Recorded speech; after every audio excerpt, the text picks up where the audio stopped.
Well, it's been 14 years in the making, and today, finally, McDonald's threw open the doors to its first restaurant in Moscow. And make no mistake, this was an event of major gastronomic proportions. Our Moscow correspondent Don Murray savored the cultural revolution that surrounds the Big Mac's arrival in Moscow. A feast in the time of plague. The words of Alexander Pushkin, Russia's greatest poet. In this new time of troubles, on the square that bears his name and statue, Pushkin now contemplates McDonald's. And the question is, was this the feast he wrote about?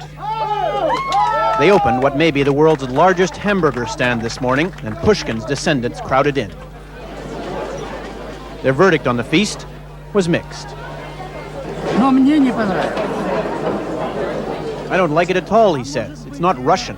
It's very beautiful, but I expected more, I think. This woman doesn't know what she just ate, but she says it was unusual and delicious. Потому что мы все голодные, можно сказать. У нас же ничего в магазинах нет. We're all hungry in this city, she says. We need more of these places. There's nothing in our stores or restaurants. If you're McDonald's with a restaurant that can serve up to 15,000 meals a day, how do you ensure that you don't run out of food, like everyone else? The answer lies in a Moscow suburb, a complete food processing plant, part of McDonald's $50 million investment here, where 14,000 buns per hour are baked, where 3,000 tons of potatoes are peeled and measured, where 10,000 patties an hour are prepared and frozen. That's expensive, and so is the end product for the Soviet consumer. A Big Mac, French fries, and a drink is the equivalent of half a day's wages. Some unhappy Muscovites are publicly protesting. 7 or 8 rubles for lunch, he says. They're ripping us off. But those inside are still trying to digest the service. I spilt my milkshake, he says, and I thought they'd bawl me out. Instead, they gave me another one. All of the staff have been taught to smile relentlessly, all the time. I smile to anybody and they say, oh, what's wrong? What's wrong? I wonder what has happened. Why do you smile? They think that I'm laughing at them.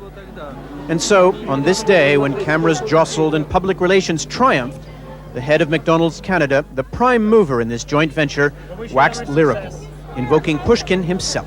I think he'd probably write a magnificent poem saying that it's, in this day and age, it's nice when the people can come out and get meat, bread, potatoes, and milk of the highest quality.